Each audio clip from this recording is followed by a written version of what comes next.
Hey, good morning, everybody.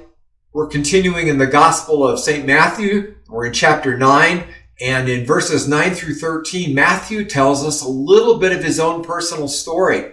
Remember that Matthew was a tax collector, and he was Jewish, and he collected taxes for Rome from Jewish people. And that made him very unpopular, as you might guess. And the Jewish people didn't like Rome being in charge anyway, but they especially didn't like it when typically the tax collectors would charge extra and put that extra money in their own pocket. And so they were pretty well off sort of people. Now, in this story, I think that we can surmise that Matthew had probably heard about Jesus before, maybe even had heard him speak. And so when Jesus comes by that day to see Matthew, he says these words. It says, "Follow me and be my disciple." And Matthew got up and followed him. Now, here's where it really gets interesting, I think, because it says later, Matthew threw a party.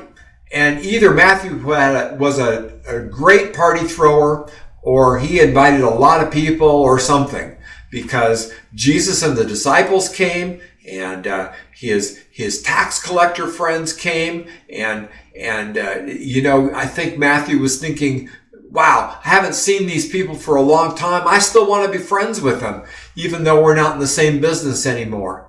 And maybe Matthew was thinking, Jesus has changed my life. Maybe by rubbing shoulders with Jesus and the disciples, these tax collector friends could hear about Jesus, and who knows what could possibly happen. Now, there was another group of people at the party that are known as the Pharisees. And the Pharisees were the strictest of Jews. In fact, they were so strict that they were constantly kind of inventing new restrictions.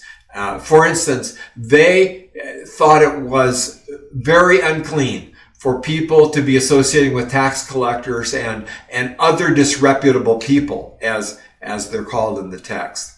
And they also were interested in Jesus. They were probably pretty threatened by him because a lot of people were following Jesus, and they were pretty sure that maybe Jesus had political aspirations, even though he really didn't. And so they asked the disciples, well, why does your teacher eat with such scum as this? How do you really feel about these people?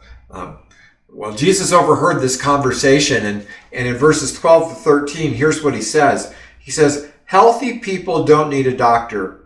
Sick people do." He says, "For I have come to call not those who think they are righteous, but those who know they're sinners." Now, I'm speculating, but I bet you after the party, Jesus calls Matthew aside and said, "You know what, Matthew? This was an amazing party. I love your heart.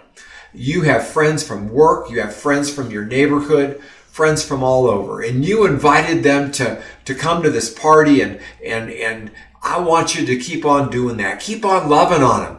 Let them know how much God loves them. That's going to be the best way for us to spread the news that God loves them and wants a relationship with them. That's the best way for them to see the hope is through you." Now, I know for a fact that that's what Jesus is calling all of us to do too. He's calling us to go into our neighborhoods and our workplace and the places where we volunteer. And he wants the light that he gives us, the love that he gives us to reflect off onto others. And who knows, I bet you sooner than later, you're going to have a chance to share the hope that's in you that comes from knowing Jesus. Go out today and give that hope away to others in these very uncertain and crazy times. Have an amazing day.